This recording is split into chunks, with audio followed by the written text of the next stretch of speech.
Good evening. So let's go. The first order of business is to mention there's a mistake on the sheet. It's Parshat VAERA, even though it says Parshat Shemot. Now I did that, but David Filer immediately saw it, so I have to mention it. Okay, this is Parshat.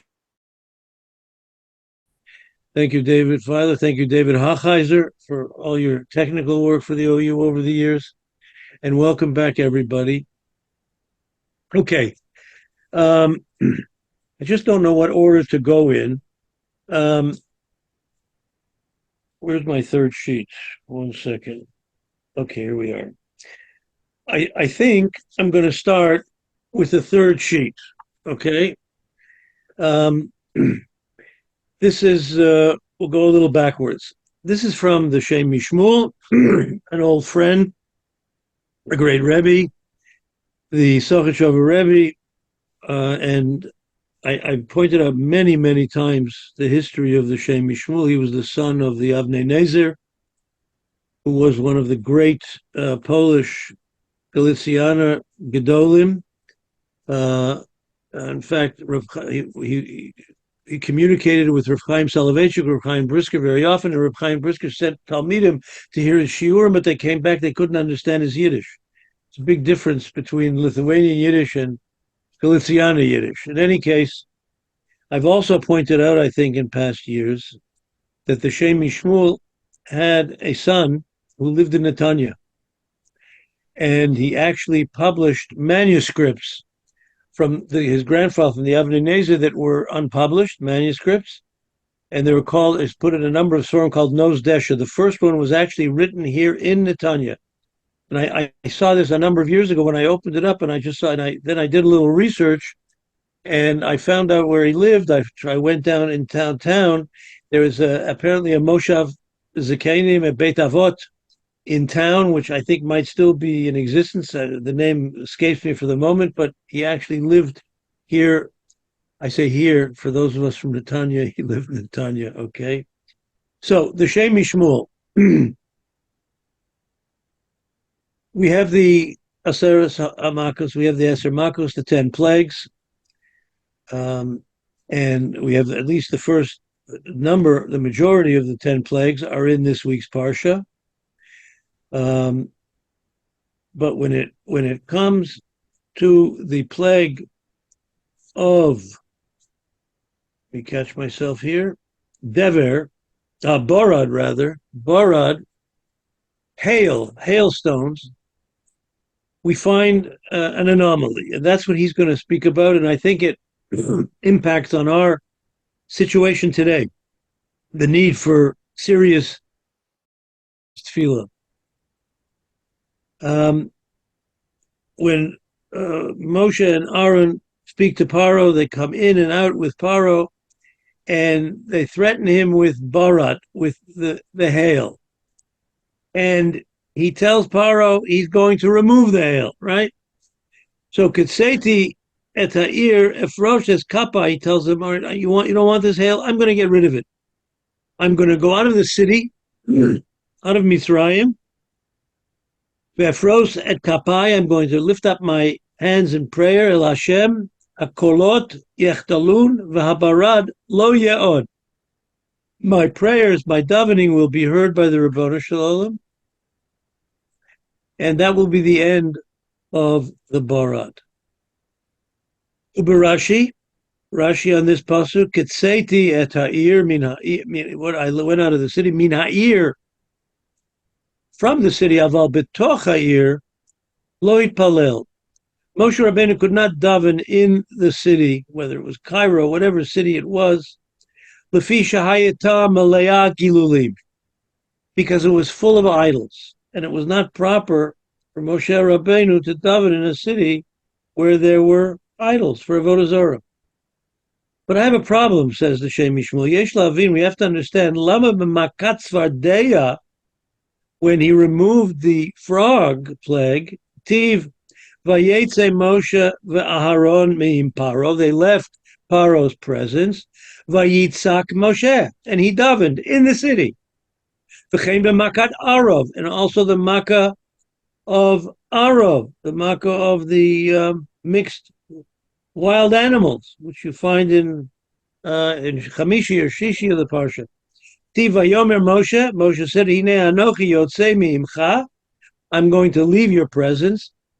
V'hitarti v'atarti al Hashem, and I'm going to beseech God. V'chein b'makat arba. The arba, the locust. Yotza me'im paro. He left Paro. V'yater al Hashem. He davened to Hashem. U'bechol elu. Mashma miyad b'toch ha'ir. Clear that he davened in the city. V'lama yishtaneh hadavar b'makat barad. Why was it that for the other 3 plagues, he could pray to the Ribbono Shalom, daven to the Ribbono Shalom to remove the plagues from the Jewish people from Egypt, or it affected us also, but from Egypt. But why by the this one plague, he was not able to daven to the Ribbono Shalom outside of the city. With the plague of hail. Venera, he gives us a wonderful answer. You have to let's look at this plague of hail a little bit. God tells him, lift up your hand to heaven. Upirush Rashi, Medrash Haggadah, Rashi explains, Higbiu HaKadosh Baruch Hu LeMoshe L'ma'ala min hashamayim. When in this pasuk, an unusual statement, Rashi is saying what the pasuk means is God took Moshe Rabbeinu up to heaven to bring down this plague of Bara. V'yesh lavin, we have to understand, Lama lo pirush came b'makat choshech. In the plague of darkness, it also says, lift up your hand above the shamayim. It doesn't mean that by choshech, just lift up towards heaven. But here Rashi explains, Rashi doesn't say anything in choshech, in the darkness plague, but in the plague of barad, of hail, he says that what it means, al shamayim, that HaKadosh Baruch Hu took him up to shamayim to bring the plague. What's going on? Third paragraph. It would appear that makat barad tiv eish mitlakachat betoch barad. There was fire in the hail. The hail is water, right? Water. It's ice. It's water. So in the barad, in the hail, was fire mixed together with the water. Rashi on this pasuk in our parsha. Neis b'toch neis. It was a miracle within a miracle. Ha'esh v'habarad, the hail, i.e. water, and the vim were mixed together. V'barad mayimhu. Barad was water. So you had water and fire mixed together. V'lasot ritzon konam, in order to fulfill the wishes of our Creator. Asu shalom b'neihem. So peace was made between the fire and the water. They coexisted in Barad. Miraculously, there was a coexistence of fire and water in this plague of hail. Pirush, meaning, Shofia koach elyon, shehu l'ma'ala mahit la'chut eshumayim, that God is above this idea of fire and water being opposites, and he can do anything he wants. But this is Shamayim. He's going to remind us. V'hayu mit batlim machloteim. He diminished the tension between fire and water, right? Water puts out fire, right? So he reduced the tension between fire and water and joined them together. V'nei. Where does this come from? We have a source for this. I'm sure many of you are aware of this. Shamayim, heaven. What is Shamayim? Amruzal, the rabbis tell us in the Medrash, Shehei me'esh umayim. That Shamayim means Eish Mayim. It's fire and water. That's what the heaven was created as, fire and water coexisting. Zebezem. V'hainu. shemeir aleim or gadol elyon lema'ala mihitchaklut esh umayim. That God created the heaven by bringing together fire and water. That was Shemayim. Ad sheha-esh umayim mitbatlim elav. They were nullified one to the other. They synthesized with each other. Alkain, Yecholim ladur bekefifa achat, and they could live together. Heaven is made up of this. In Kabbalistic terms, we could. There's a lot of discussion about fire and water. The heaven is made, but we're just talking about the actual physicality here. That Shemayim, according to what the Torah tells us and Rashi explains to us, is fire and water living together. V'alkein, Pirush Baha. So now what does it mean that he tells Moshe, Natei Yadcha ala Shamayim, put your hands above the heaven. Hainu lahorid hamakeh bimakom elyon zeh. He brought him up in order to bring this makkah, this heavenly makkah. This makkah was dramatically different than the other 9 plagues. It was brought down directly from heaven. Shegam hashamayim shehem eshumayim, heaven, which is fire and water, mitbatlim elav, synthesized together. Muchan shehu l'mayla min hashamayim. So this hail didn't just come in a physical sense. You can speak to a meteorologist and they'll tell you exactly how hail is created, physically, the physicality of hail. But essentially what the Rebbeinu Shalom was speaking in a much deeper sense of the hail, which was Shemayim, which was Mayim and fire. He brought him up min hashamayim, higher than the heaven. That Moshe should actually bring this plague down to earth.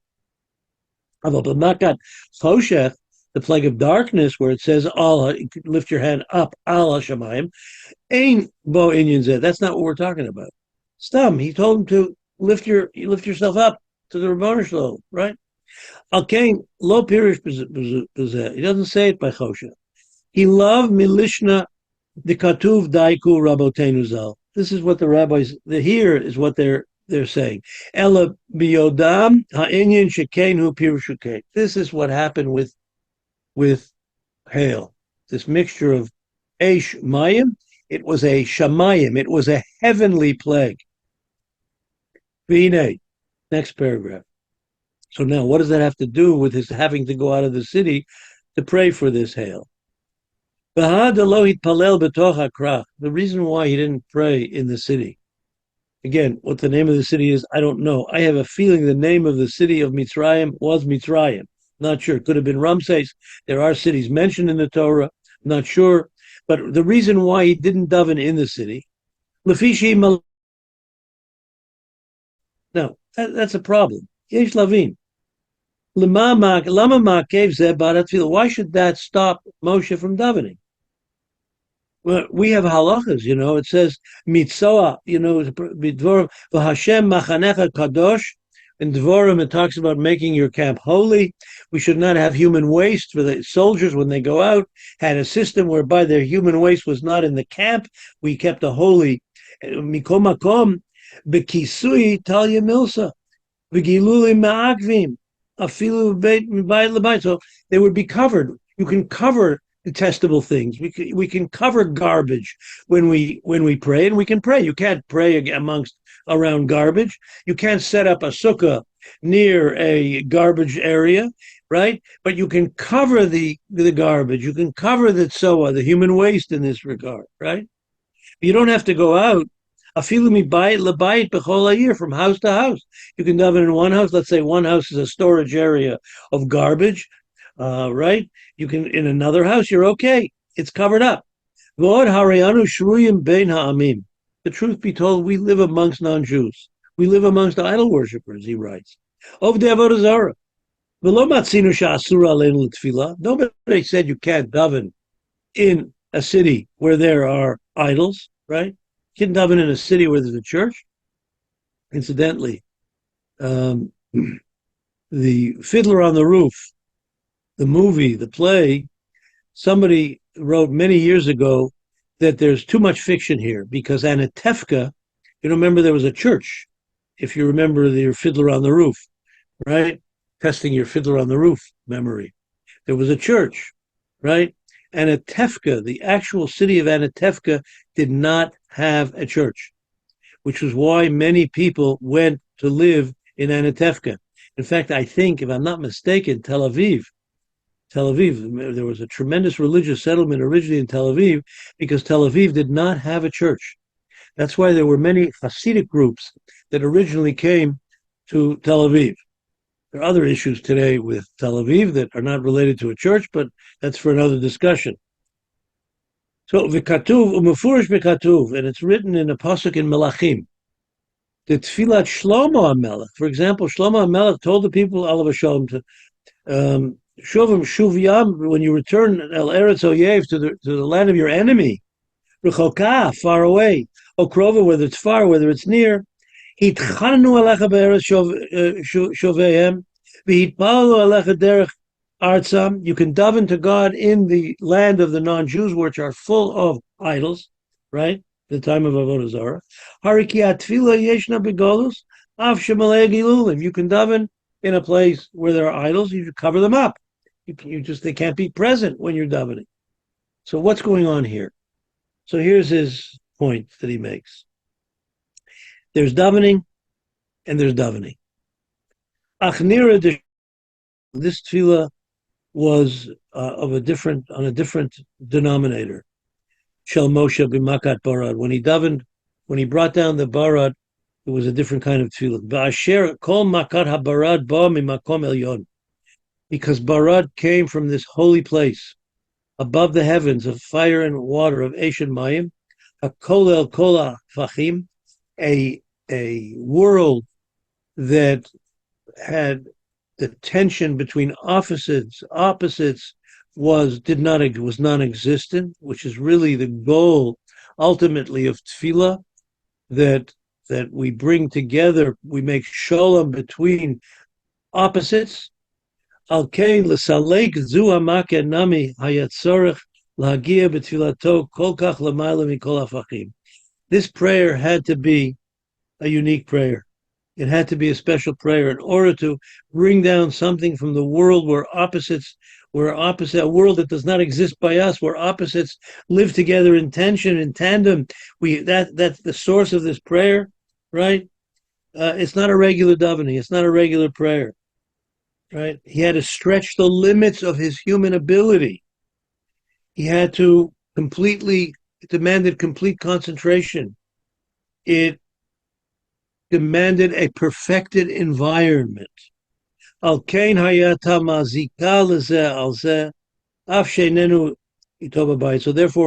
the presence of idols, of negative forces, for this tefillah could not exist. He had to create a special, pure environment. He was together with the idols in the city, was not good enough.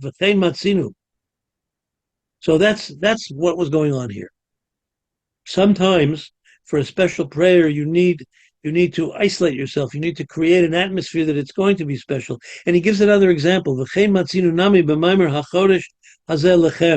When God commanded Moshe Rabbeinu with the calendar, he gave the month of Nisan, which is Rosh Chadoshim, Shahaya Haaretz Be'eretz Mitzrayim, right?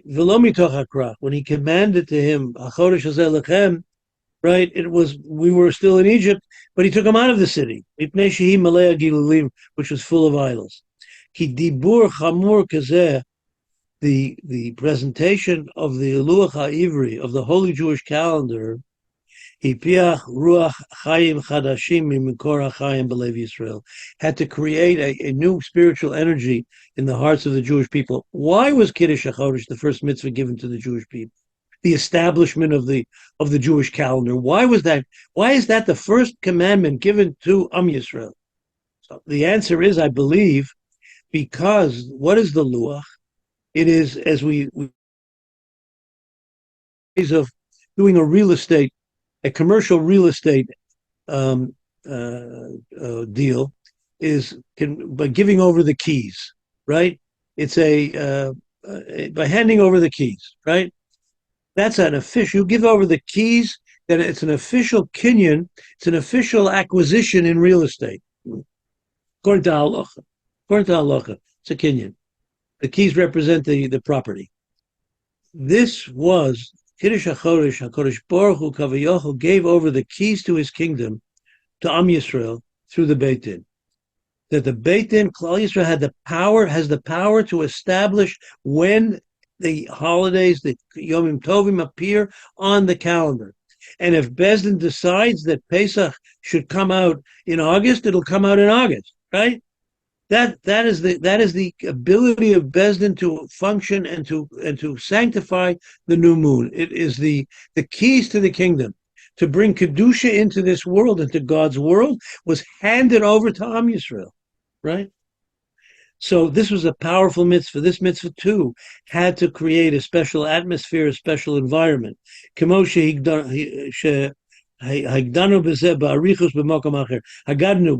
talked about this in a different place. Al Kain, the Shemi Shmuel writes, Hizika nami avodah zara shehi bichlal ha'ir. So avodah zara, idols in the city, would have impacted and not allowed for the transmission of this great and holy mitzvah. Avol shara tefillot, the rest of the davening, v'chein tefillat Moshe b'makot svardim arav arba, and the tefillas from Moshe by the other plagues, the other makot, shelo yabem inyan zeh lo izik al zeh shi b'tochir. They could be davened anywhere. So, beautiful idea.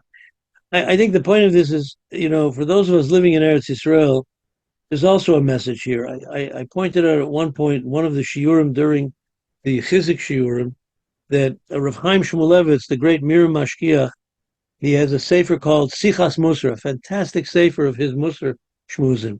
In the newer edition that was put out, there are Shmuzim, drushes that he gave during the 6-Day War, during the Milchemet Sheshet HaYamim.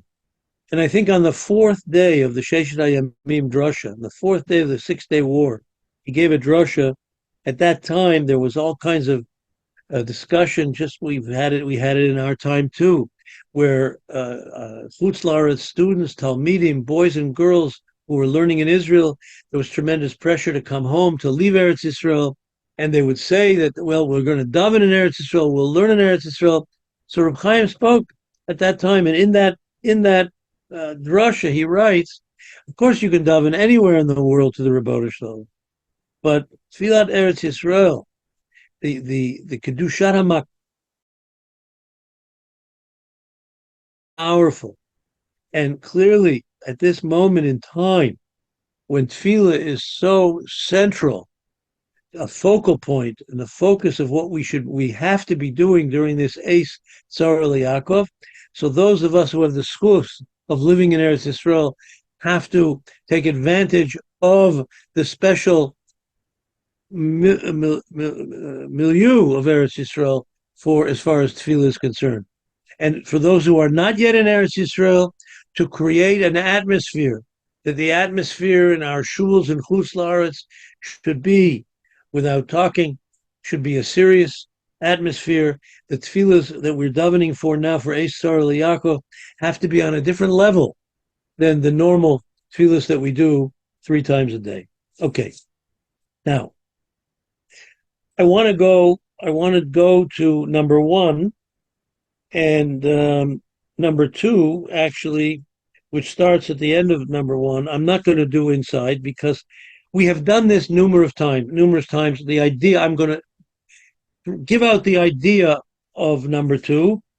I don't think I've ever presented the entire piece, but it doesn't matter. I'm going to orally explain. It's very important, and it'll impact on number 1, which is from the Emes L'Yaakov, where he talks about the mitzvah of, we have the Bechor in our Parsha, the firstborn, and he talks about Pidyon Haben, the very important mitzvah, the halacha of Pidyon Haben, redeeming a Jewish child on the 30th day, which is part and parcel of our Parsha this week, the redeeming of the firstborn, right? So let me do number 2 outside, and it really relates to a question that we have discussed over the years. a very strange idea that Moshe Rabbeinu had a speech impediment. Now, let's put this in historical perspective. There was no Zoom, right? There was no audio-visual. The only thing you had was the word of mouth from Rabbi to Talmud, from teacher to student. So how is it that in such a historical period, the person who was chosen, the holy person who was chosen to give over Torah to OUisrael, had a speech impediment? How do we understand that? So this piece here from Rav Hutner explains it. And he starts off by telling us something that we have said before, that in the morning brachas, we have two brachas. Asher Yotzar, we say Asher Yotzar, we say it a number of times. We say it sometimes more, sometimes less. But Asher Yotzar is said in the morning, which is a prayer in praise of the Ribbono Shel Olam, giving us the majesty, the miraculous physical body, the goof of a human being, and how it functions, right? And we have another prayer, Elokai Neshama, which is a prayer thanking God for giving us our spiritual essence, our neshama. Now, in the Siddur, in a Sephardic Siddurim, Nusach Sfard, you have Elokai Neshama, you have Asher Yotzar immediately followed by Elokai Neshama.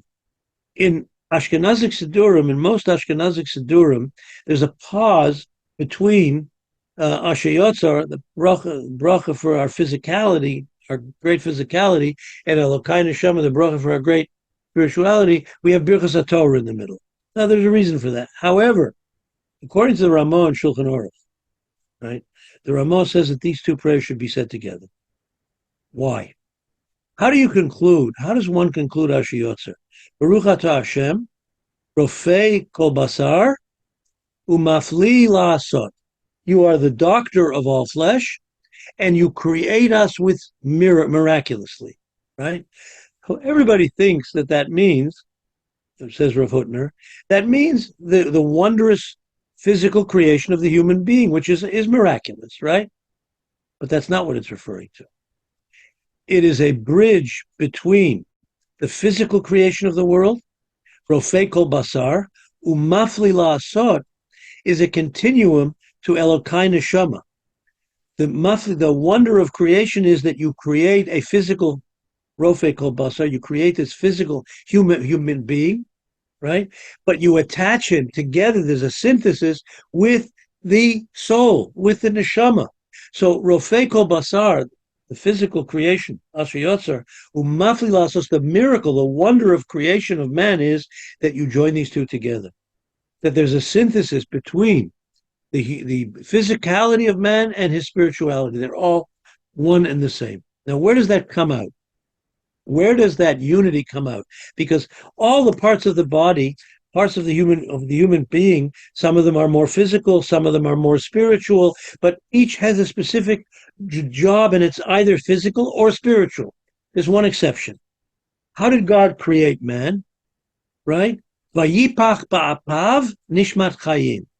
He breathed into our nostrils ruach chayim, and he gave us, and ruach memala. The Targum says that the power of speech, the unique facet that a human being has, the power of speech, is that mafli la'asot. It is the unification of our physicality and our spirituality coming together. The ability to speak is we are expressing ourselves in a physical sense, but we're speaking from the heart, speaking from the mind, we're speaking spiritual things, right? That's the power of speech. Now, Moshe Rabbeinu stutters, right? Why did he stutter? So, the Tshuvas Haran, who was a Rishon, the Tshuvas Haran writes that it was done purposefully, so that future generations should not say, you accepted the Torah. This Moshe Rabbeinu must have been a charismatic, tremendous, powerful speaker, captivated his audiences, right? Powerful, maneuvering. What's the term they use for these speakers? What's it called? Put on your sound and tell me. Charisma? Charisma?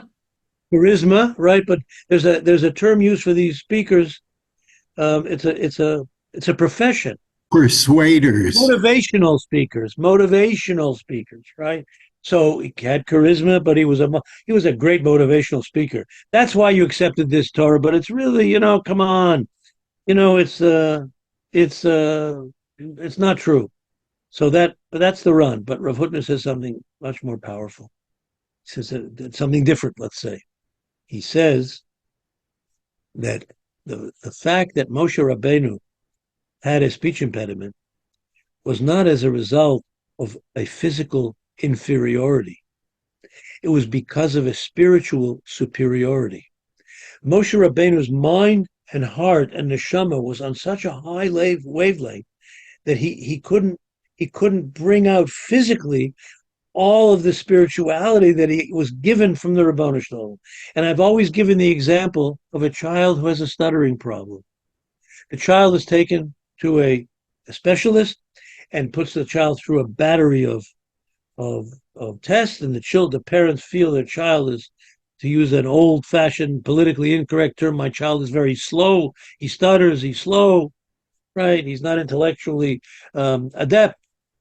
And they come back for the final reading from the psychologist, and he says, listen, the problem with your child is not that he's slow. Your child's a genius. Your child is thinking much faster than his physical ability to express his thoughts and his understanding. That is the problem. On his speech, that's what a speech therapist, an expert speech therapist does. And there are wonderful speech therapists out there who deal with this particular problem of stuttering and have had enormous success, right? In the Jewish world, in the Jewish educational world, in the Torah educational world in particular, there's a whole organization that deals with this. But that was the problem. Moshe's stuttering was not the result of a physical inferiority. It was the result of a spiritual superiority. So a great moment happened in Jewish history, in world history. Kabbalah Torah, Maimon Har Sinai, the revelation on Har Sinai. A one-time moment that HaKadosh Baruch Hu came down in all of his spirituality. He came into our world, and Moshe Rabbeinu went up on the mountain, and at that moment there was a synthesis. That Moshe's physicality and his spirituality were merged together in a synthesis. And from that moment on, you have Sefer Dvarim. Moshe did not stop speaking for 40 years, 39 years, constantly speaking. That change, what came about with that change? That his physicality and his spirituality came together, right? That's how Rav Hutner explains. Now, what does that have to do with Pidyon Haben, with page 3? So hopefully we can get through it. Let's see what Rabbi Yaakov says here. Actually, it's page 1, right? I'm talking about page 1. It's the first piece that I had. Okay, so let's go back to this first piece. The pasuk says in our Parsha, "V'chol bechor b'ni efter," every firstborn I will redeem. Katav v'sipurno, the Sipurno, great commentary, wrote, "Kedei sheyu mutarim avodat chol." Why do we redeem the firstborn? Because remember, the firstborn was set aside to do the avodah in the Beit HaMikdash, right? But it was then taken from them and given to Shevet Levi. But you had to officially have a ceremony where you take away this level of sanctity, right? And make him into a quote unquote an ordinary Jew like you and I, right? So the Sipurna says, "Kedei sheyu mutarim ba'avodat chol," so they could get involved, get down into our world, into the normal world, right? That was the whole purpose of this great mitzvah of Pidyon Haben, is to bring the firstborn child back into normal, not necessarily holy existence, day-to-day mitzvah, right? Mevur midvar, what you see from this is, if we would not redeem this child, Haya kishar kol yamav b'kedusha, nishar kol yamav b'kedusha, he would be living a life of holiness. Ubemet, truth be told, lefizet tzrichim anu lavim, we have to understand in Hagan shel Yisrael, this custom of the Jewish people, she'osim su'uda b'yom ha'pidyon haben, we make a whole celebration, right? We have a ceremony with brachas, we have a meal. V'halo lechura hu yored b'madrega. He's coming down. What kind of suit does he have for taking this Bechor from his lofty position and making him a regular Joe, right? Shemikodem hayakula kodesh. First he was called Kodesh. V'achshav Utar lavod achol. Now he doesn't have to work in the Beis Hamikdash anymore. If the Beis Hamikdash, when we get it back, right? V'simcha zu ma yosef. What kind of simcha is this? What's going on? Good question, right? Gam yesh ledaktek benusach hatfila shanu omrim kishemekabel hakohen to me'apidyon. What does the Kohen say when he receives the money from the parents, the redemption money? V'yikanei zehaben l'chayim tovim. This child will enter into the good life, l'torah u'liyirat shemayim. Yirat son, may it be the will of Hashem, shekeshem shenichnas lepidyon, the same way that he is coming into redemption. Kein yikanes l'torah, l'chuppah, u'lemasim tovim. So should he enter into the learning of Torah, to chuppah, to getting married, and masim tovim, and doing good deeds. L'chura, I have a question. Madua utzrachnu lahosif hachelek harishon shel hanusach. What do we start off by saying? Mi sanilon nusach nemar begemara esel mila. Why is it said by? What do we say by mila? Kishem shenichnas labrid. The same way you came into the covenant. Ken yikanes l'torah l'chuppah u'lemasim tovim. So what do we need? What's kind of a repetition here? What do we need this for? Right? Madua osifu nusach acher. Why do we have this additional prayer? What's going on here? Right? What's going on here? Make a big deal out about this kid becoming from a holy place, coming down to a normal, regular existence, and we repeat that regular existence bracha that we said at the bris. Torah chuppah masim tovim.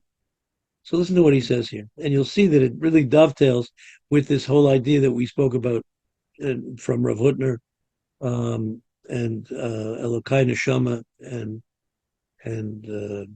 Ashi Yotzer. V'hanira bebira dvarim. Let me explain. Al pisha harakti levaer le'el b'Parshat Bereshit. Rabbi Yaakov says, I discussed this in Parshat Bereshit. Sheyeshno chiluk yisodi bein Yisrael amin. There's a fundamental, dramatic difference between Yisrael, bein Am Yisrael, and the nations of the world. The ha'akum, the nations of the world, sovereign, shahaguf v'haneshama, that the soul and the body, Hagam Heinam Shnei Chalakim Beguf Echad. They're two separate entities. Aval Heim Einam Mitarvim Echad Im Hashem, but they have nothing to do with each other, right? On church you go to Sunday, on Sunday you go to church, and that's good. But for the rest of the weeks, the rest of the days of the week, you get involved in work and everything else. There's a separation between religion and state, right? Inyane kedusha shayachim rak al neshama. That's the soul. Whatever that soul is, that's what holiness is. V'inyane chol, secular things, shayachim rak al aguf, physicality, material thing. Ulechein hadinu. So therefore, the din is sha'akum ena mevi'in shum korbanat chutz mi korban ola. A non-Jew can bring a korban, can give a korban to the kohanim to offer in the Beit Hamikdash, but only a korban ola, only a korban ola. Right? Ki etzlam efshar la'arev kedusha im ma'achalei aguf. It has to be, the korban olah is purely to God. It's something to relate completely to God. The idea of other korbanot which deal with our sins, let's say a sin offering, we offer a korban, we do something spiritual in order to affect a change in our physicality. They don't have that concept, right? Aval Yisrael sovereign, but the Jewish people hold shagufa neshama nitarvu. Body and soul are synthesized. V'nit mazgu, and they're mixed together, they're mingled together, you're guf shlishi. They create a third entity. Guf, shama, body, soul, you have a human being. The ish, right, is both. Guf shlishi. V'heim ha'koshrim umu'ugadim ze bezeh, and they are tied together. V'kol pa'ulahi mishutefet mishneim. Everything that we do is a partnership between this because of these two things. Ulechein ba'atzeret, therefore, except for example on Shavuos, the Gemara says Hakol Modim. Everybody says the Be'in and Lechem. Because everybody admits you have to have a Suda on Yom Tov, on Shavuos, the day the Torah was given, right? Which is a strange Gemara. Everyone admits you should read the Ten Commandments. The Aseret says difference, but the Gemara says no. The rabbis say everyone realizes for sure you have to have a celebration, a physical meal, a physical Suda when we receive the Torah. V'hainu l'harod. In order to demonstrate Shebimatan Torah Gam Haguf Nitkadesh, at the giving of the Torah, the body was made holy. Our physicality is a different physicality. And we can pull off all kinds of spiritual things through our body by the mitzvahs that we do. I explained this in another place. Based on this. Anu mevinim, we understand heitev very well and good at pulat pidyon haben. Now we can understand this greatness of pidyon haben. It's a good question, but the answer is better than the question. Ki kodem opinion, before the pidyon haben, be'emet, havlad hu kadosh. Yes, this little baby the yelad was holy. V'chai legamri ba'olam shekula, lofty physical level. Aval lo bishvil zeh horida kodesh baruch hu et haneshama leguf adam. But it's not for this reason that God brought the neshama into the human being, into the body. Ela adarabba. Matarat ha'adam ba'olam hazeh, the purpose of man in this world, hi lachyot chayim shel chulin v'gashmi, is to live a physical, material life. To live a good life, the good life, with physicality, with good things, with material pleasures. Aval ba'ofen kedusha, but in a holy way. Ubihit alut kochot haneshama al kochot haguf, and to bring them together, the spiritual and the physical. V'zehu mashanu po'alim b'pidyon haben, and this is what we do with the mitzvah of pidyon haben. Anu motzi'im oto me'olam shekulo kedusha, we bring him from this lofty position of holiness that he still has until we redeem him, right? La'olam shebo hu tzarech la'avod, into this world, the normal world, down here. U'l'shaper et atzmo, to make himself better, ad shechalak shechelek hakadush shebo yitgaber al chelek hachulin, so that the holiness will empower the secularity of the material part. It should overwhelm it. The spirituality should be the main focus. But he will become a better person by coming into this world. So right? That's why Chol HaMoed is the holiest Yom Tov, because it's Chol and Moed together. It's the weekday and the Yom Tov together, right?